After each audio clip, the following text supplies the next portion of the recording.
আসসালামু আলাইকুম ওয়া রাহমাতুল্লাহি ওয়া বারাকাতুহু। আপনার সবাইকে শুকরিয়া এতক্ষণ সময় এখানে থাকার জন্য।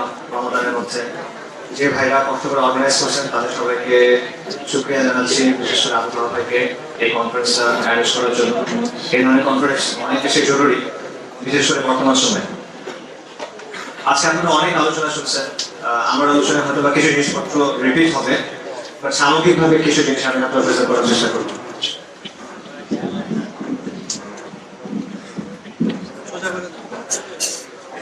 পৃথিবীর মধ্যে সব জায়গা সমান না, সব জায়গা বা সব স্থান সমান না। কিছু জায়গার মর্যাদা অন্য জায়গাগুলোর চেয়ে বেশি, এবং পৃথিবীর মধ্যে সবচেয়ে মর্যাদাপূর্ণ স্থান হলো মক্কা, আল মসজিদুল হারাম, বাইতুল্লাহ।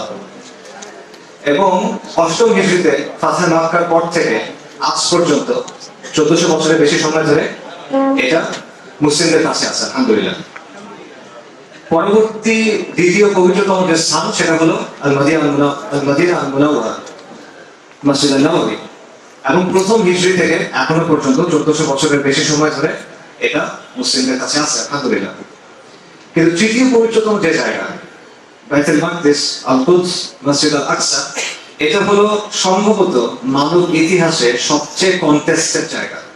এটা এমন একটা জায়গা যেটা নিয়ে বারবার দ্বন্দ্ব, সংঘাত, যুদ্ধ, প্রতিরোধ, বিপ্লব হয়ে আসছে। বাইতুল মাকদিস নিয়ে 200 বছর সময় ধরে ক্রুসেড হয়েছে, আপনারা জানেন। টানা 200 বছর হয় না, থেমে থেমে প্রায় 200 বছর সময় ধরে হয়েছে। লক্ষ লক্ষ মিলিয়নস অফ মানুষ মারা গেছে, খ্রিস্টান এবং মুসলিম এবং ইহুদি।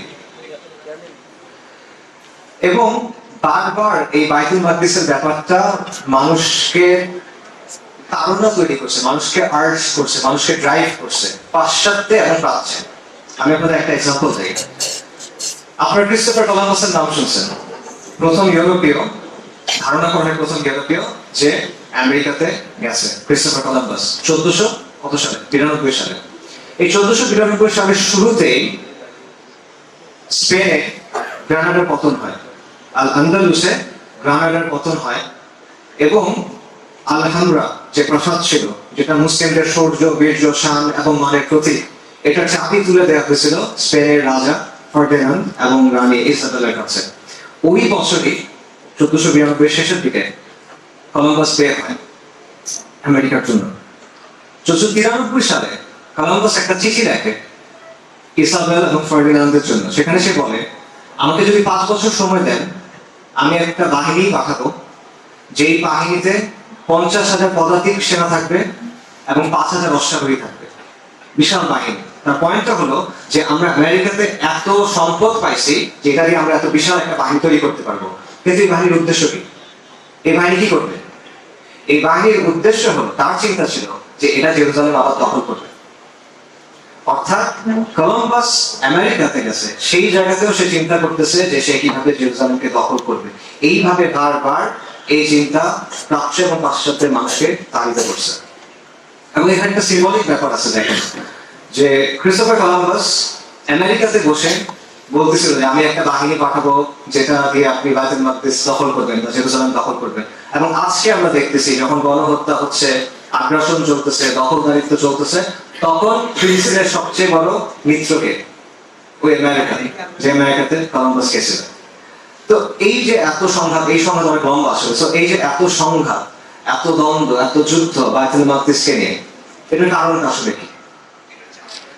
এটা নিয়ে আমাদের দেশে আমি কয়েকদিন আগে দেখলাম যে একজন বলতেছে যে ফিলিস্তিনের যে সংঘাত, এটা হলো পুঁজিবাদের সংঘাত, এবং এটা হলো যে সাম্রাজ্যবাদী আগ্রাসনের কারণে হচ্ছে, এটা ধর্মীয় কারণে না। আবার অনেকে বলে যে এটা হলো জমি নিয়ে একটা সংঘাত, মাটি নিয়ে সংঘাত। একটা মাটি, জমির উপর দুজনের দাবি আছে, সহজ কথা। এবং আনফরচুনেটলি মুসলিম উম্মাহর অনেক বিখ্যাত বক্তা আছে, নাম বললে আপনারা সবাই চিনবেন, তাদের এরকম বক্তব্য আছে যে ইহুদিদের সাথে আমাদের যে সংঘাত, এটা কোনো আকাইদি সংঘাত না, এটা মাটি নিয়ে সংঘাত, জমি নিয়ে সংঘাত। ব্যাপারটা আসলে এরকম কি? অবশ্যই রাজনীতির এখানে ভূমিকা আছে, অবশ্যই পুঁজিবাদের ভূমিকা আছে, অবশ্যই সাম্রাজ্যবাদী আগ্রাসনের ভূমিকা আছে, এগুলো সবই সত্য। কিন্তু এগুলোকে চালিত করে কি? এগুলোর পেছনে কি? আমরা দেখি বুলেট, আমরা দেখি বর্ডার, আমরা দেখি বোমা, আমরা দেখি দখলদারিত্ব। এটা হলো বাহ্যিক চেহারাটা। এটার পেছনে কি আছে? কোন জিনিসটা এটা চালিত করে? এখানে বিশ্বাসের একটা ব্যাপার আছে, আকীদার একটা ব্যাপার আছে। একটা জিনিস চিন্তা করে দেখেন, ইহুদিদের মূল চাওয়াটা যদি এটা হতো যে তাদের একটা থাকার জায়গা দরকার, তাহলে তো পুরো বিশ্বে অনেক জায়গা আছে, আমরা দুনিয়াটা তো অনেক বড়, তাদের ওই জায়গাটাই কেন লাগবে? এবং তাদের কিন্তু প্রস্তাব দেওয়া হয়েছিল, অনেকগুলো প্রস্তাব তাদের দেওয়া হয়েছিল। 1903 সালে ফর এক্সাম্পল ব্রিটিশদের পক্ষ থেকে একটা প্রস্তাব দেওয়া হয়েছিল, আজকে যে জায়গাটাকে আমরা কেনিয়া এবং ইউগান্ডা বলি, এই জায়গাটাতে প্রায় 5000 বর্গ মাইলের মতো একটা জায়গা প্রস্তাব করা হয়েছিল জায়নিস্ট কংগ্রেসকে, যে তোমরা এই জায়গায় যেয়ে থাকো। তারা একটা প্রত্যাখ্যান করছে। এরকম আরো প্রস্তাব ছিল আমেরিকাতে, সাউথ আমেরিকাতে, আফ্রিকাতে, আলাস্কাতে, নানা জায়গাতে এরকম প্রস্তাব দেওয়া হয়েছিল যে তোমরা যদি চাও যে ইহুদিদের একটা আলাদা বাসস্থান হোক, তাদের একটা আলাদা রাষ্ট্র হোক, এরকম জায়গায় গিয়ে করো। কিন্তু তাদের ফলস্তিনি লাগবে, এটা কেন? কারণ এখানে আকীদার একটা ব্যাপার আছে, এখানে প্রফেসির একটা ব্যাপার আছে, এখানে বিশ্বাসের একটা ব্যাপার আছে। সেই বিষয়টা ভুল হইতে পারে। ভাই আলোচনা করে গেছেন যে ইহুদিদের অ্যাকচুয়াল তাদের লেখালেখি অনুযায়ী বিষয়গুলো কেমন, কিন্তু ইহুদিদের কিতাব অনুযায়ী বা তাদের কাছে যেই তথ্য ছিল সেগুলো অনুযায়ী তো তাদের ঈসা আলাইহিস সালামকে মেনে নেওয়া উচিত ছিল মাসিহ হিসেবে। তারা তো সেটা মানে নাই। তাদের তো রাসূলুল্লাহ সাল্লাল্লাহু আলাইহি ওয়াসাল্লামকে মেনে নেওয়া উচিত ছিল, কারণ তাদের কিতাবে সাইন ছিল। হুয়াইদ আখতার, আপনারা সবাই জানেন, সাফিয়া রাদিয়াল্লাহু আনহার পিতা, ওনার কথোপকথন আছে, তারা স্পষ্টভাবে চিনতে পারছে রাসূলুল্লাহ সাল্লাল্লাহু আলাইহি ওয়াসাল্লামকে, এটাই শেষ নবী। কিন্তু তারা মানে নাই, স্বীকার করে নাই, তাই না? একইভাবে তাদের ধর্মে অনেক কিছু আছে, তারা নিজেদের মতো একটা বিশ্বাস ঠিক করে নিয়েছে। আমি সেই বিশ্বাসটা কি? তারা বিশ্বাস করে, এই আলোচনাগুলো ভাই করে গেছে, আমি তারা সংক্ষেপভাবে রিপিট করতেছি। তারা বিশ্বাস করে যে সুলাইমান আলাইহিস সালাম একটা হাইকাল সুলাইমান তৈরি করছিলেন, যেটাকে তারা ফার্স্ট টেম্পল বলে, যেটা কয়েকশো বছর পর ব্যাবিলনিয়ানরা ধ্বংস করে দেয়। তারপর জেরুজালেমের নিয়ন্ত্রণ নেয় পারস্যের একটা সাম্রাজ্য, সাইরাস দ্য গ্রেট। অনেকে মনে করে সাইরাস দ্য গ্রেট হলো জুলকারনাইন, আল্লাহ ভালো জানেন। সেই সময় জেরুজালেমের নিয়ন্ত্রণটা ইহুদিদের আবার দেওয়া হয়, এবং ইহুদিরা সেখানে আবার একটা মন্দির তৈরি করে, সেকেন্ড টেম্পল। সেটা 70 খ্রিস্টাব্দে রোমানরা এসে ধ্বংস করে দেয়। তারপর থেকে আজ পর্যন্ত ইহুদি জাতির মধ্যে এই টেন্ডেন্সিটা আছে যে তারা আবার সেই মন্দির বা হাইকাল সুলাইমান পুনর্নির্মাণ করবে, তারা তৃতীয় মন্দির পুনর্নির্মাণ করবে। এবং কোন জায়গায় তারা এটা নির্মাণ করবে, এই যে জায়গাটা, সেটা যদি তারা তানাখ থেকে দেখে, তারা বলে এটা হলো জায়ন, এবং জায়ন হলো বাইতুল মাকদিস। তারা ওই জায়গাটা তৈরি করতে চায় যে জায়গায় আছে মসজিদ আল আকসা আছে, যেখানে দোমাতা রক আছে, কুব্বাত সাফা আছে, সেই জায়গাতে তারা এটা করতে চায়। প্রথম দিকে যারা জায়নিস্ট ছিল তারা বেশিরভাগই সেকুলার ছিল, অনেকে নাস্তিক ছিল, কিন্তু স্টিল তারা এই যে ফিলিস্তিনের যে টানটা, যে জায়নে আমার এটা হইতে হবে, বাইতুল মাকদিসের এই জায়গাটাতেই আমার রাষ্ট্র হইতে হবে, এই জিনিসটা থেকে তারা বের হইতে পারে নাই, যদিও তারা নাস্তিক ছিল। আর এখনকার ইহুদিদের বিশাল একটা অংশ তারা এটা অ্যাকচুয়ালি বিশ্বাস করে। পুরো পৃথিবী বর্তমানে আপনারা যদি জরিপ দেখেন, অ্যাটলিস্ট 75% অফ জিউস, পুরো ওয়ার্ল্ডের 75% ইহুদি ইসরায়েল রাষ্ট্রকে সমর্থন করে। কাজেই এখানে একটা আকীদার বিষয় আছে। বহু বছর ধরে তারা যে কাজটা করতেছে সেটা হলো তারা আল আকসার নিচে খোঁড়াখুড়ি করতেছে। আপনারা দেখবেন যে ফিলিস্তিনের যে ভাইরা আছে, মুসলিম সংগঠনগুলো, তারা এটা নিয়ে বারবার কথা বলেন, কারণ ইহুদিরা বলতেছে তারা এটা করতেছে আর্কিওলজিক্যাল ইনভেস্টিগেশনের জন্য, এটা প্রত্নতাত্ত্বিক অনুসন্ধানের জন্য। বাট অ্যাকচুয়াল বাস্তবতা হলো তারা এটা করতেছে মসজিদ আল আকসার বেসটাকে দুর্বল করার জন্য। কারণ তারা চায় মসজিদ আল আকসা, কুব্বাত সাখরা, এই সবগুলো ভেঙে সেখানে তৃতীয় মন্দির বানানো, এবং এটার জন্য তাদের সব প্রস্তুতি তারা সম্পন্ন করে রাখছে। তাদের অ্যাকচুয়াল ডিজাইন বানানো আছে, টেম্পল ইনস্টিটিউট নামে একটা প্রতিষ্ঠান আছে, এবং একাধিক প্রতিষ্ঠান আছে। ওইখানে যে হাইকাল পুনর্নির্মাণ করা হবে বা তৃতীয় মন্দির নির্মাণ করা হবে, সেটা ডিজাইন তারা ফাইনালাইজ করছে। সেখানে যে পুরোহিতরা আচার অনুষ্ঠান পালন করবে বা র্যাবাইরা, তাদের পোশাক কি হবে সেই ডিজাইন তারা তৈরি করছে। যেই ধরনের পানপাত্র ইউজ হবে, ঝাড়বাতি ইউজ হবে, সোনার অলংকার ব্যবহার করা হবে, প্রত্যেকটা ডিজাইন তারা করে রাখছে। এবং আপনারা জানেন, এটা আপনারা গত 24 সাল থেকে অনেক খবর দেখছেন যে তারা রেড হেফার নিয়ে আসছে, লাল গরু। কেন? ভাই আপনাকে বলে গেছে তাদের ধর্ম মতে তারা এখানে ঢুকতে পারে না বৈধভাবে, বিশুদ্ধ, তারা যে অবস্থায় আছে এই অবস্থায় ঢুকতে পারবে না, তারা নিজেদেরকে বিশুদ্ধ করে ঢুকতে হবে। এবং সেই বিশুদ্ধ হওয়ার উপায় হলো ওই রেড হেফার, একটা নির্দিষ্ট ধরনের গরু, সেটাকে জবাই করে সেটাকে পুরায় ছাই দিয়ে নিজেদেরকে পরিষ্কার করতে হবে, এটা তারা বিশ্বাস করে। এবং এই জন্য আপনারা নিশ্চয়ই খবরগুলো দেখছেন যে তারা আমেরিকা থেকে এবং বিভিন্ন জায়গা থেকে, অস্ট্রেলিয়া থেকে প্রবাবলি বিভিন্ন এরকম স্পেশাল গরু নিয়ে গেছে, রাইট? তারা এই বিষয়গুলো বিশ্বাস করে, এবং তারা মনে করে যে টেম্পল তৈরি হবে, তারা এখানে কুরবানি শুরু করবে, কিংডম অফ ইসরায়েল প্রতিষ্ঠিত হবে, এবং এখানে মাসিহ আসবে, এবং তারা যে মাসিহের জন্য অপেক্ষা করতেছে সেটা হলো মাসিহ আদ-দাজ্জাল।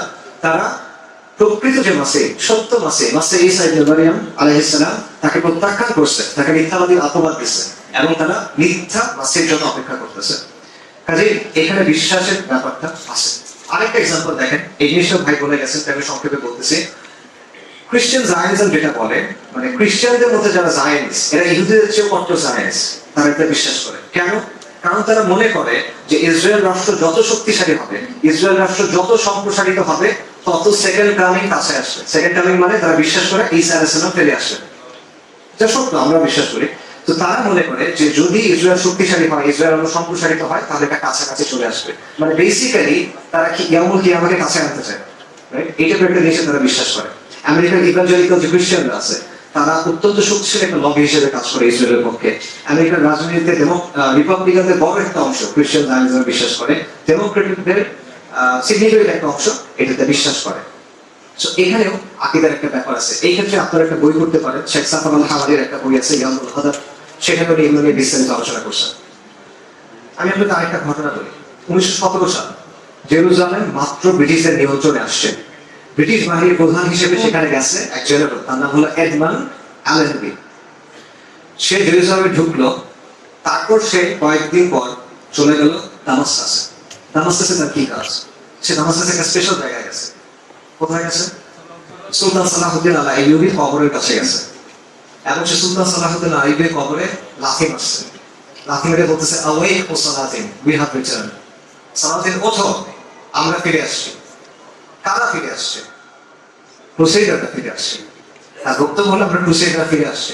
এই একটা কথার মধ্যে, দুই লাইনের কথার মধ্যে শতাব্দীর ওজন আছে, ইতিহাসের ওজন আছে। সে বেসিক্যালি বলতেছে, মুসলিমরা আমরা ফিরে আসছি, আমরা ক্রুসেডাররা ফিরে আসছি, তোমাদের যে এটা ছিল এটা আমরা আবার দখল করে গেছি, কি করবা করো। সো এই সব কিছুর পেছনে কি আছে? বিশ্বাস আছে, আকীদা আছে। সো এটা আকীদার একটা দ্বন্দ্ব, এটা বিশ্বাসের একটা দ্বন্দ্ব।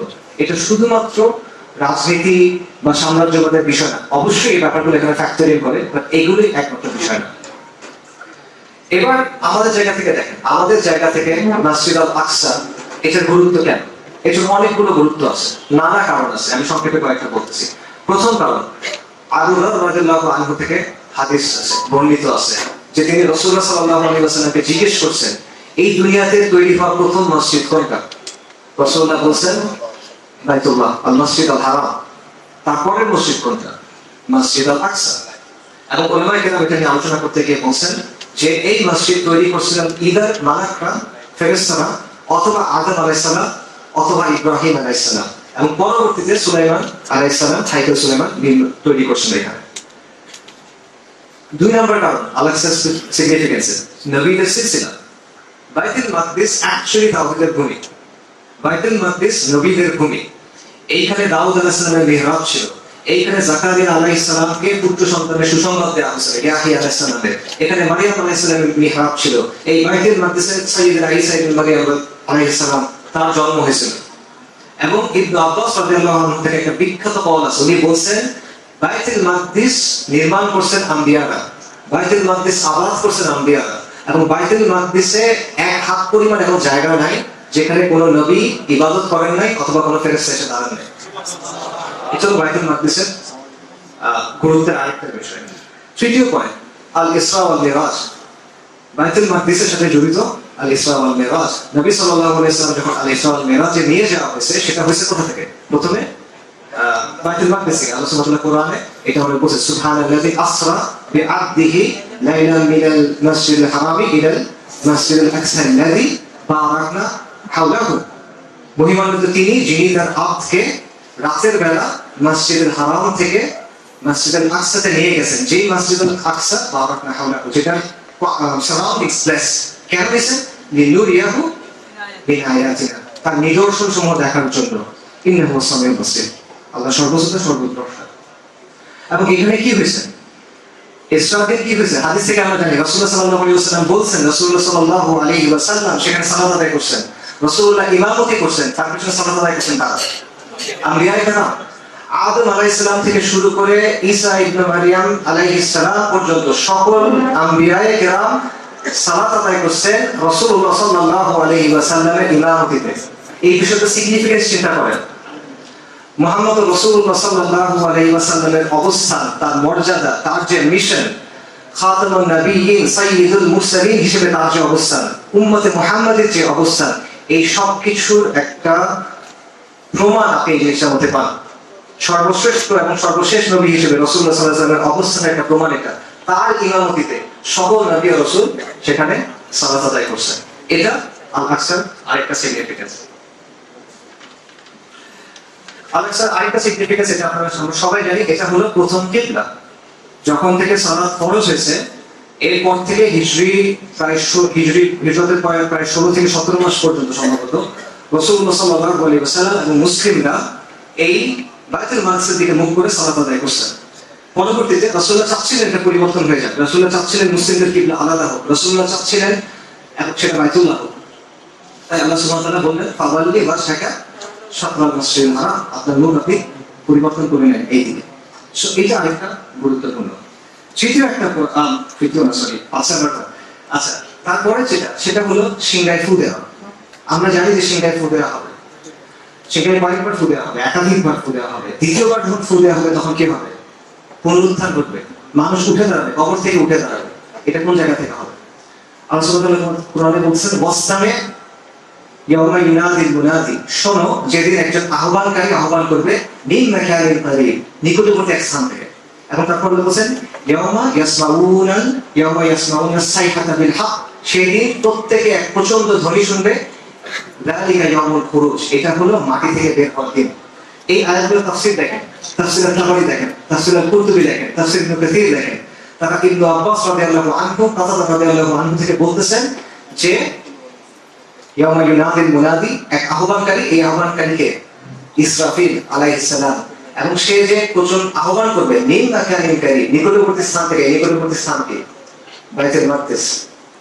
এবং ইমাম আল-কুরতুবী তার একটা কিতাব আছে তাজকিরা, সেখানে উনি বলতেছেন শুধু এটা না, ইসরাফিল আলাইহিস সালাম সিংহায় ফু দিবেন একটা পাথরের উপর দাঁড়ায়, যেটা হলো আস-সাখরা, কুব্বাতুস সাখরা। আজকে আপনারা দেখেন না যে একটা সোনা দিয়ে বানানো একটা মিনার আছে, এটা হলো কুব্বাতুস সাখরা। এটা একটা পাথর ছিল।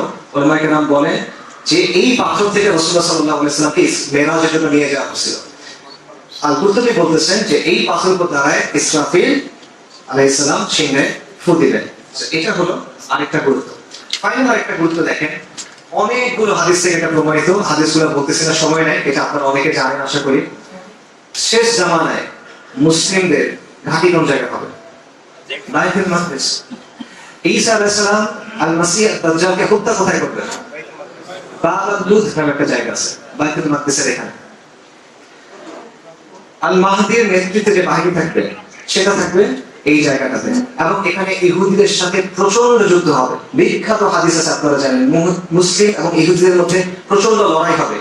ইহুদিরা পালাইতে থাকবে, তারা গাছ এবং পাথরের পেছনে গিয়ে লুকাবে। তখন গাছ আর পাথর বলবে, ইয়া মুসলিম, ইয়া আব্দুল্লাহ, ও মুসলিম, ও আল্লাহর গোলাম, এদিকে আসো। হাদা ইয়াহুদিয়্যু খালফি, আমার পিছনে ইহুদি আছে, ফাতাআল আসো, ফাকতুলহু, তাকে হত্যা করো। প্রত্যেক গাছ এটা বলবে, ইল্লা বারকাত, বারকাত গাছ ছাড়া। কেন রাসূলুল্লাহ বলেন? কারণ এটা ইহুদিদের একটা গাছ। সো এই জায়গা থেকে দেখেন বাইতুল মাকদিসের গুরুত্ব কতগুলো। আরো অনেকগুলো বলা সম্ভব, আমি অল্প কয়েকটা বললাম। কাজে অবশ্যই রাজনীতির ভূমিকা আছে, সাম্রাজ্যবাদের ভূমিকা আছে, আগ্রাসনের ভূমিকা আছে, নানা বিষয়ের ভূমিকা আছে। কিন্তু আলটিমেটলি এটা আকীদার লড়াই, এটা আলটিমেটলি দ্বীনের লড়াই। এটা শুধুমাত্র ফলস্তিন নিয়ে একটা তর্ক না, এটা শুধুমাত্র ফিলিস্তিনের যে অধিবাসী তাদের বিষয় না, এটা ওই জাতীয়তাবাদী পতাকার বিষয় না, যেটা আরব জাতীয়তাবাদের পতাকা। এটা কালেমার যুদ্ধ, এটা ইমানের সাথে কুফরের যুদ্ধ, যে কুফর চিরন্তন ভাবে চলতেছে। এই জিনিসটা আমরা সবার স্পষ্ট হয়ে বোঝা দরকার। আল-কুদস মুক্ত কিভাবে হবে এটা নিয়ে আমি বিস্তারিত আলোচনা করছি আগের একটা বিষয়। আপনারা চাইলে এটা ইউটিউবে আছে, শুনতে পারেন। ওই আলোচনা আমি এখন আর করবো না। আমি এটার জন্য কি ধরনের মাইন্ডসেট দরকার সেটা নিয়ে কিছু কথা বলার চেষ্টা করবো। আল-কুদস মুক্ত হওয়ার জন্য বা মুক্ত করার জন্য কি ধরনের মনোভাব দরকার, চিন্তা দরকার, সেটা নিয়ে কিছু কথা বলবো। এবং এই ক্ষেত্রে আমার কাছে মনে হয় একটা এক্সিলেন্ট এক্সাম্পল হলো নুরউদ্দিন সিংকে রাহিমাহুল্লাহ, সুলতান নুরউদ্দিন সিংকে রাহিমাহুল্লাহ। আপনারা অনেক হয়তো তাকে চেনেন, সালাহুদ্দিনের মেন্টর, রাইট? নুরউদ্দিন সিং একটা অদ্ভুত কাজ করলেন 1168 সালে খ্রিস্টাব্দে। উনি একটা রাজকীয় মিম্বার বানাইলেন সিডার কাঠ দিয়ে, হাতির দাঁত দিয়ে সাজানো, দামি দামি মণিমুক্তা দিয়ে সাজানো, এবং ওইটা উনি আলোকগড় মসজিদে স্থাপন করলেন, আলেমের মসজিদে।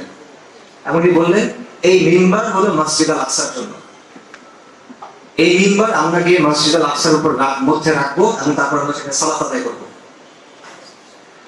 এই ঘটনার 20 বছরের মধ্যে এই কথা সত্য প্রমাণিত হয়েছে। কিন্তু নুরুদ্দিন জিঙ্গি তখন বেঁচে ছিলেন না, 1174 তিনি মারা গেছেন। আর সুলতান সালাহুদ্দিন আল আইয়ুবী রাহিমাহুল্লাহ তার নেতৃত্বে আল্লাহ বাইতুল মাকদিসকে ফাতাহ করে দিয়েছেন 1187 দিকে। তিনি দেখেন নাই, কিন্তু তিনি শুরুটা করে দিয়ে গেছিলেন। নুরুদ্দিন জিঙ্গি বুঝতে পারছিলেন যে মুক্ত করার যে ব্যাপারটা, বাইতুল মাকদিসে মুক্ত করার যে ব্যাপারটা, এটা 1-2 দিনের ব্যাপার না, 1-2 মাসের ব্যাপার না, 1-2 বছরের ব্যাপার না, এটা প্রজন্মের একটা ব্যাপার, এটা একটা জেনারেশনাল প্রজেক্ট। উনি তার পাশে তাকায় দেখছিলেন যে মুসলিমরা দ্বিধা বিভক্ত, উনি তাকায় দেখছিলেন যে মুসলিমদের ঈমান দুর্বল হয়ে গেছে, মুসলিমদের অন্তর মরে গেছে, মুসলিমরা বাইতুল মাকদিস নিয়ে চিন্তা করতেছে না, মুসলিমরা একে অপরকে নিয়ে চিন্তা করতেছে না, একে অপরের বিরুদ্ধে মুসলিমদের সাথে চুক্তি করতেছে। তখন তিনি বুঝছেন যে বিভক্ত তলোয়ার আর মরে যাওয়ার হৃদয় দিয়ে জেরুজালেম মুক্ত হবে না। তাই তিনি কি করছেন? তিনি সিরিয়াকে একীভূত করছেন, তিনি সেনাবাহিনী তৈরি করছেন, তিনি উলামায়ে কেরামের পৃষ্ঠপোষকতা করছেন, যাতে সমাজের মধ্যে ইসলাহ হয়, মানুষের ঈমানের ইসলাহ হয়, মানুষের চেতনা জাগ্রত হয়, মানুষের বাইতুল মাকদিসের গুরুত্ব সম্পর্কে বুঝতে পারে। তিনি যে মঞ্চ তৈরি করে গেছেন, সেই মঞ্চে গিয়ে সালাহুদ্দিন আল আইয়ুবী বিজয়টা পাইছেন। নুরুদ্দিন জিঙ্গি ওই স্পার্কটা দিয়েছেন, ওই স্ফুলিঙ্গটা দিয়েছেন, যেটা পরবর্তী থেকে বিজয়ের দিকে আমাদের নিয়ে গেছে।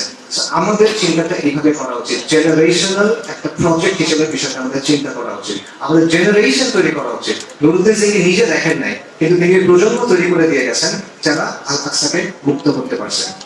আমাদের সেভাবে চিন্তা করা উচিত, আমাদের এই প্রজন্ম তৈরি করা উচিত যেটা এই বিষয়টা দেখবে।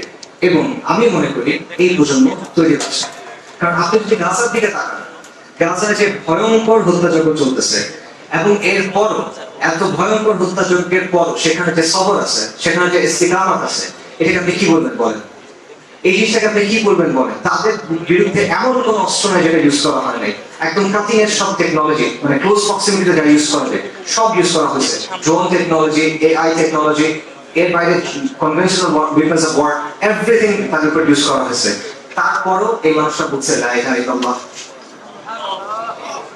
গাজার বিষয়টা দেখে আমার কাছে সূরাতুল বুরুজের কথা মনে হয়। সূরাতুল বুরুজে আল্লাহ সুবহানাহু ওয়া তাআলা বলেছেন কুতিলা আসহাবুল উখদুদ, আসহাবুল উখদুদ ধ্বংস, অভিশপ্ত তারা, বর্তমানটা ধ্বংস হোক। কেন? তারা কি করছিল?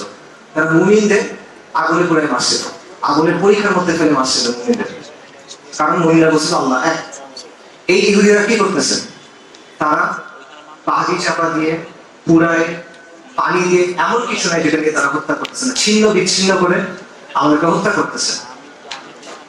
এবং এরপরও ওই আগুনের মধ্যে বসেও ওই মুমিনরা তাওহীদের স্বীকৃতি দিছিল। এবং আলহামদুলিল্লাহ এখন আমরা এই জিনিসটা আমাদের চোখের সামনে দেখতেছি যে এত ধ্বংস, এত হত্যা, পুরো পৃথিবী কেউ তাদেরকে নাই, হেল্প করতে পারতেছে না। অল্প একটা ছোট জায়গা আপনি ম্যাপে খুঁজে পাবেন না, সেইখানে মানুষ তারা ইস্তিকামতের উপর আছে, সবরের উপর আছে, তাওহীদের উপর আছে। সুবহানাল্লাহ, যালিকা ফাউজুল কাবীর, আল্লাহ সুবহানাহু ওয়া তাআলা বলেন। আর ওদের জন্য কি আছে? লাহুম আযাবুন হারিক, তাদের জন্য আছে আগুনের পুরানোর শাস্তি। তো এই যে আগ্রাসন, এই যে কুরবানি, এই যে সীমা লঙ্ঘন, নিশ্চিত ভাবে এগুলো একটা পরিণতির দিকে যাবে। আমি কিছুদিন আগে এক ইহুদির স্ট্যাটাস দেখতেছিলাম ফেসবুকে, সে একটা সেকুলার ইহুদি, সে বলতেছিল যেরকম ঘটনা প্রবাহ চলতেছে আমার কাছে মনে হচ্ছে এটা যে কোনো একভাবে সমাধান হবে। দুইটা ওয়ে আছে, ইদার গাজা পুরোপুরি ধ্বংস হয়ে যাবে অথবা ইসরায়েল পুরোপুরি ধ্বংস হয়ে যাবে, ইসরায়েল রাষ্ট্র থাকবে না। আর আমি নিশ্চিত না কোনটা হবে, ইউরোপিয়ান জিউ, আমেরিকান জিউ, সেটা করতেছে। এই জায়গায় আমাদের ব্যাপারটা করতে গেছে, আমাদের আত্মপরিচয়ের অংশ, বাংলার মুসলিম বা বাংলার ইসলামের ব্যাপারটা এখানে আসলে কিরকম? ডেফিনেটলি আল আকসা পুরো উম্মার আত্মপরিচয়ের অংশ, এটা ছাড়া আমাদের আকীদা সঠিক হবে না। এই সবই ঠিক আছে, কিন্তু বাংলার ইসলামের এখানে কোনো ভূমিকা আছে কিনা, বা বাংলার মুসলিমদের এখানে কোনো ভূমিকা আছে কিনা, বা আমাদের জন্য এখানে কোনো স্পেশাল সিগনিফিকেন্স আছে কিনা, এই জায়গাটাতে আমাদের ওভারঅল টেন্ডেন্সি হলো যে বাংলাদেশের মুসলিমরা ভালো না, বাংলাদেশের মুসলিমরা খারাপ, মুনাফিক, ইত্যাদি ইত্যাদি। আমরা আমাদের কমকে অনেক গালাগালি করি, অতিরিক্ত গালাগালি করি। আমি ঠিক শিওর না দুনিয়াতে আর কোনো কম নিজেদের কমকে এত গালাগালি করে কিনা, আমি দেখিনি, কিন্তু আমরা প্রচন্ড গালাগালি করি। আমি এর সাথে একমত না, বরং আমি মনে করি বাংলায় যে ইসলাম, এটার বেশ কিছু বিশেষত্ব আছে যেটা আপনি অন্য কোথাও পাবেন না, বা খুব কম পাবেন। অন্য কোথাও পাবেন না, ঠিক হবে না, খুব কম পাবেন। এটা একটা স্পেশাল স্ট্যাটাস। কেন? আমি আপনার তিনটা কারণ বলতেছি। প্রথম কারণ দেখেন, বাঙালি মুসলিম হলো উম্মার মধ্যে থার্ড লার্জেস্ট এথনিক গ্রুপ। মানে উম্মার মধ্যে বিভিন্ন জাতিগোষ্ঠীর মানুষ আছে না, 200 কোটি উম্মার মধ্যে 180 কোটি, এর মধ্যে তৃতীয় বৃহত্তম জাতিগোষ্ঠী হলো বাঙালি মুসলমান। আর এই বাঙালি মুসলমানের 85 থেকে 90% কোথা থেকে? বাংলাদেশ থেকে। এই জিনিসটা বিস্ময়কর, এই জিনিসটা বিস্ময়কর। এটা আমার কথা না, এটা ইতিহাসবিদদের কথা। কারণ আপনি এই জায়গাটা দেখেন, এই যে বেঙ্গল ডেল্টা বদ্বীপ, যেটা এই জায়গাটা মুসলিমদের যে সামরিক এবং রাজনৈতিক কেন্দ্র, কখনো এটার সাথে সরাসরি যুক্ত ছিল না। উমাইয়াদের দামাসকাস, আব্বাসিদের বাগদাদ, উসমানীদের ইস্তাম্বুল, সেন্ট্রাল এশিয়াতে বুখারা, সামারকান্দ, কোনোটার সাথে আমাদের কখনো সরাসরি যোগাযোগ ছিল না। আমাদের চারপাশে কি? আমাদের চারপাশে মুশরিক। আমাদের উত্তরে, পশ্চিমে, পূর্বে মুশরিক দিয়ে আমরা পরিবেষ্টিত, একদিকে সমর্থন। তো এটা কিভাবে সম্ভব? এত ছোট একটা জায়গা কখনো মুসলিমদের সামরিক রাজনৈতিক কেন্দ্রের সাথে সরাসরি যুক্ত ছিল না, চারপাশে মুসলিম দ্বারা পরিবেষ্টিত। এই জায়গাটাতে এত মুসলিম, কত মুসলিম, উম্মার মধ্যে তৃতীয় বৃহত্তম জাতিগোষ্ঠী। এটা কেন? আল্লাহর ফয়সালা। আল্লাহর ফয়সালা কেন? আল্লাহর ফয়সালার পেছনে কোনো হিকমা আছে কিনা? নাকি এটা এমনি এমনি হয়ে গেছে? নাউজুবিল্লাহ। ডেফিনেটলি হিকমা আছে। আরেকটা বিষয় দেখেন, গত 20 থেকে 30 বছর ধরে উম্মার মধ্যে অনেক পরিবর্তনের চেষ্টা হয়েছে। বিদ্রোহের চেষ্টা হয়েছে, লড়াইয়ের চেষ্টা হয়েছে, জিহাদের চেষ্টা হয়েছে, সংঘাতের চেষ্টা হয়েছে, বিপ্লবের চেষ্টা হয়েছে। এর মধ্যে সফল হয়েছে কয়টা? আপনি যদি হিসাব করে দেখেন, গত 15-20 বছরের মধ্যে সিগনিফিকেন্ট 3টা সফলতা আপনি পাবেন। 3টা একই মাত্রার নয়, এটা আমি আগেই বলতেছি। 3টা একই মাত্রার না, এর মধ্যে কোনোটা বাকিগুলো হচ্ছে উত্তম, কিন্তু 3টা জায়গায় আপনি সফলতা দেখবেন। 1 নম্বর আফগানিস্তান, এখানে পূর্ণাঙ্গ সফলতা আসছে, আল্লাহর জমিনে আল্লাহ দিন কায়েম, আলহামদুলিল্লাহ। 2 নম্বর সিরিয়া, সিরিয়াতে একটা বিপ্লব হয়েছে, আহলুস সুন্নাহ ওয়াল জামাআর হাতে সিরিয়া আসছে। যদিও সেখানে শরিয়া প্রতিষ্ঠিত হয়েছে কিনা এটা এখন স্পষ্টভাবে বলা যাচ্ছে না। 3 নম্বর বলেন, আর কোন জায়গায় পরিবর্তন আসছে? বাংলাদেশে বিপ্লব হয় নাই, বাংলাদেশে শরিয়া আসে নাই, ডেফিনেটলি আসে নাই, কিন্তু বাংলাদেশে একটা গণঅভ্যুত্থান হয়েছে এবং এক জঘন্য তাগুতের পতন হয়েছে, এবং ভারতের যে হেজেমনি ছিল এখানে, সেই হেজেমনির পতন হচ্ছে, এবং ইসলামের জন্য এই জায়গাটা প্রশস্ত হয়েছে কিছুটা। যে অবস্থা ছিল আপনারা এগুলো সব জানেন, আমি এটা বলতেছি না, সেই জায়গায় আল্লাহ একটা প্রশস্ত করে দিয়েছেন। এই জিনিসটা উম্মার আর কোনো জায়গায় ঘটে নাই কেন? হিসাব করে দেখেন, উম্মতের মধ্যে 50টার বেশি জাতীয় রাষ্ট্র আছে আজকে, বা 60টার কাছাকাছি অ্যাকচুয়ালি। এতগুলো জায়গা কোনো জায়গায় হলো না, এই 3টা জায়গাতে কেন হলো? এই 3 জায়গার স্পেশালিটি কি? আপনি যে জায়গাটাকে এত গালি দিচ্ছেন, যেই মাটিটাকে গালি দিচ্ছেন, যেই এলাকার মানুষগুলোকে গালি দিচ্ছেন, আপনার ভাইদেরকে, আপনার কমকে আপনি গালি দিচ্ছেন, এই জায়গাটা এরকম কেন বলেন? এতগুলো জিনিস এখানে কেন মিলতেছে? আল্লাহর ফয়সালা। আল্লাহর ফয়সালা কেন? এটার পেছনে হিকমাটা কি বলেন? এটার পেছনে হিকমাটা আপনার চিন্তা করার দরকার আছে, এটা বলেন। তৃতীয় একটা কারণ বলি, আমাদের গৌরবের যে উত্তরাধিকার। এই অঞ্চলে মুসলিমদের ইতিহাস দেখেন, আমাদের পূর্বপুরুষের ইতিহাস দেখেন। এই ইতিহাস থেকে শুরু করবেন, আপনি রংপুরের সাহাবা মসজিদ থেকে শুরু করেন, 70 হিজরিতে বা তার আগে যে মসজিদ তৈরি হয়েছে, সালাফুস সালিহিনের সময়ের কথা, এখানে মুসলিমরা আসছে, এখানে তাওহীদের দাওয়া হয়েছে। আপনি শাহজালাল থেকে শুরু করেন, হযরত শাহজালাল রাহিমাহুল্লাহ থেকে, শাহ কোরআন রাহিমাহুল্লাহ থেকে, ফকির নজরুল সাহেবের কথা বলেন, অথবা আমাদের সবার আকাবিরদের কথা বলেন, শাহ ওলিউল্লাহ মুহাদ্দিস দেহলভী, শাহ আব্দুল আজিজ দেহলভী, সাইয়েদ আহমেদ শাহী, শাহ ইসমাইল শাহী, আকাবিরা দেওবন্দ, আকাবিরা আহলুল হাদিস, তাদের সবার সংঘাত কি ছিল? হাজী শরীয়তুল্লাহ, মিন নিসাব আল-ইতিতুনি, তাদের সবার সংঘাত কি ছিল? কিসের জন্য ছিল, কিসের বিরুদ্ধে ছিল বলেন? তাদের সংঘাত ছিল, তাদের সংগ্রাম ছিল, তাদের লড়াই ছিল, তাদের দাওয়া, তাদের জিহাদ, প্রত্যেকটা জিনিস কিসের জন্য ছিল? আল্লাহর নিজামের জন্য, ইসলামী নিজামের জন্য, আর কুফরি নিজামের বিরোধিতার জন্য। এই তো তাওহীদের জন্য, শিরকের বিরুদ্ধে। এই তো এই যে ইতিহাস, বারবার এই অঞ্চলে আপনার আমার পূর্বপুরুষরা লড়াই করছেন। ভাষার জন্য করেন নাই, জাতীয়তার জন্য করেন নাই, বর্ণের জন্য করেন নাই, জমির জন্য করেন নাই, তারা বারবার ইসলামের জন্য করছেন, এবং তারা বারবার কুফর এবং শিরকের বিরুদ্ধে করছেন। কেন? এটা আল্লাহর ফয়সালা, রাইট? কিন্তু আল্লাহর ফয়সালার হিকমাটাকে আমাকে বলেন। আমি ট্রুলি বিশ্বাস করি, আমি এটা আপনাদেরকে উত্তেজিত করার জন্য বা এনকারেজ করার জন্য বলতেছি না, আমার এটাতে কোনো আগ্রহ নেই। আমি ট্রুলি বিশ্বাস করি যে এই অঞ্চলের মুসলিমদের জন্য, এই কম এবং এই মুসলিম কম, এই জমির এবং এই জমিনের মুসলিম কমের জন্য আল্লাহ সুবহানাহু ওয়া তাআলা উত্তম কিছু রাখছেন। আমি এটা ট্রুলি বিশ্বাস করি। এই জমিন এবং এই জমিনের মুসলিম কমের জন্য আল্লাহ সুবহানাহু ওয়া তাআলা উত্তম কোন উপসংহার ইনশাআল্লাহ তাআলা রাখছেন, যেই কারণে আপনি এই বিষয়গুলো দেখতেছেন। তো এখানে প্রশ্নটা হলো, আমরা এখানে কি করব এবং এখানে আল-আকসার সংযোগটা কোথায়? রাইট? আমরা এখন অনেকগুলো সংকটের মুখোমুখি আছি, আমরা ইতিহাসের একটা সন্ধিক্ষণে আছি, আমাদের সামনে অনেক সংকট এবং আমাদের সামনে সম্ভাবনা। এখন এগুলো পার করে আমরা যদি একটা শক্তি হিসেবে বিশ্ব দরবারে হাজির হতে চাই, এটা সময় লাগবে, আজকে কালকে হবে না। আপনি যদি এটা চান, আপনি যদি একটা সভ্যতাগত প্রকল্প হিসেবে, একটা সিভিলাইজেশনাল প্রজেক্ট হিসেবে সামনে আসতে চান, আপনার একটা ভিত্তি লাগবে। একটা ভিত্তির উপরে আপনি দাঁড়ায় আসবেন, সেই ভিত্তিটা কি হবে? এইখানে একমাত্র ভিত্তি যেটা হতে পারে সেটা ইসলাম। কেন? এই যে কারণগুলো বললাম, এই কারণগুলোর জন্য। এই যে বিশেষত্বগুলো বললাম, এই বিশেষত্বগুলোর জন্য।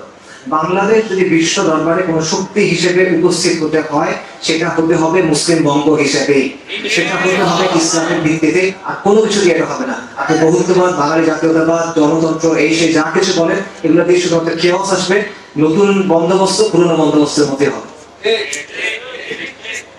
এবং এইখানে আল আকসার গুরুত্বটা আছে, কারণ আল আকসা আমাদের আত্মপরিচয়ের অংশ এবং আল আকসা হলো উম্মতের সাথে আমাদের সংযোগের মাধ্যম। কেন? প্রথমত দেখেন, আমরা ভৌগোলিকভাবে বিচ্ছিন্ন বাকি উম্মত থেকে, আমরা কিন্তু বিচ্ছিন্ন, আমাদের কোনো ডিরেক্ট কোনো লাইন নাই। সো এই আল আকসা ওই লাইনটা হইতে পারে, মানে রুহানি ভাবে বা আপনার সিম্বলিক ভাবে ওই লাইনটা, যেটার মাধ্যমে আপনি উম্মার সাথে একত্রিত হচ্ছেন। বাট এখানে আরো কিছু সিগনিফিকেন্স আছে। আমাদের মধ্যে উম্মাবতটা খুব দুর্বল, এই কমের মধ্যে। আমাদের মধ্যে আমাদের যে সংস্কৃতি, সেটা ইসলামী সংস্কৃতি থেকে অনেক দূরে। একটা বৈদিক, একটা পৌত্তলিক সংস্কৃতি আমাদের উপর চাপায় দেওয়া হয়েছে হাজার বছরের বাঙালি সংস্কৃতির নাম। সো এটা অ্যাকচুয়াল ইসলাম থেকে অনেক দূরে, এবং একটা সেকুলার প্রগতিশীল গোষ্ঠী এটা আমাদের উপর চাপায় দিচ্ছে। তো এই সবগুলো যদি আমরা অতিক্রম করতে চাই, তাহলে আল আকসা একটা শক্তিশালী এবং কার্যকরী মাধ্যম হতে পারে। আল আকসার যে কজটা, আল আকসার যে প্রতিরোধ, সেটাকে যদি আমরা বহন করি, এটাকে যদি আমরা আমাদের সংস্কৃতির অংশ বানাই, এটা নিয়ে যদি আমরা চর্চা করি, এটা নিয়ে যদি আমরা সোচ্চার হই, বিশ্ব দরবারে যদি আমরা দেখাতে পারি যে এই জায়গাটা যার এতগুলো বিশেষত্ব আছে, যেটা তোমাদের মধ্যে থার্ড এথনিক গ্রুপ উম্মার মধ্যে, সেটা আল আকসার ব্যাপারে এতটা সোচ্চার, যদিও তারা আল আকসা থেকে এতটা দূরে, তখন সেটা এই যে দুর্বলতাগুলো আমাদের আছে উম্মার সাথে যুক্ত হওয়ার ক্ষেত্রে, উম্মাকে কনসিয়াসনেসের ক্ষেত্রে, আমাদের আইডেন্টিটি এবং আমাদের কালচারের ক্ষেত্রে, এটা আমাদেরকে হেল্প করতে পারে সেটা অতিক্রম করার জন্য। আল আকসার মাধ্যমে আমরা উম্মার সাথে সংযুক্ত হতে পারি ইনশাআল্লাহ। আমি শেষ করি, আমরা মহাকাব্যিক যুদ্ধের সময় থেকে আগে যাচ্ছি। We're entering the age of epic battles. আমরা অলরেডি মহাকাব্যিক কুরবানির সময় আছি। গাজায় যে কুরবানি হচ্ছে, এটা কি মহাকাব্যিক কুরবানি না? সিরিয়াতে যে কুরবানি হয়েছে, এটা মহাকাব্যিক কুরবানি না? কাশ্মীরে যে কুরবানি হয়েছে, আফগানিস্তানে যে কুরবানি হয়েছে, ইরাকে যে কুরবানি হয়েছে, আরাকানে যে কুরবানি হয়েছে, উইঘুরদের যে কুরবানি হয়েছে, এটা কি মহাকাব্যিক কুরবানি না? সেই কুরবানি হচ্ছে। এরপরে মহাকাব্যিক যুদ্ধের সময় আসবে, এবং সেই প্রেক্ষাপট আপনি সামনে দেখতেছেন, আমরা তো খেয়াল করতেছি না। আমি আপনাদের একটা এক্সাম্পল দিই। 100 বছরের বেশি সময় পর দামাস্কাস আহলুস সুন্নাহ ওয়াল জামার হাতে আসছে। কোন দামাস্কাস এটা? এটা হলো আমিরে মুয়াবিয়া রাদিয়াল্লাহু আনহুর যে রাজধানী, সেই দামাস্কাস। এটা হলো উমাইয়াদের যে রাজধানী, সেই দামাস্কাস। ওই উমাইয়া যারা কুব্বাতুস সাখরা তৈরি করছে আব্দুল মালিক আল মারওয়ানের সময়। এবং দামাস্কাসের আরেকটা বিশেষত্ব আছে, দেখি বলতে পারেন, বলেন দেখি। আল মানারা আল বাইদা, সেতো মিনার।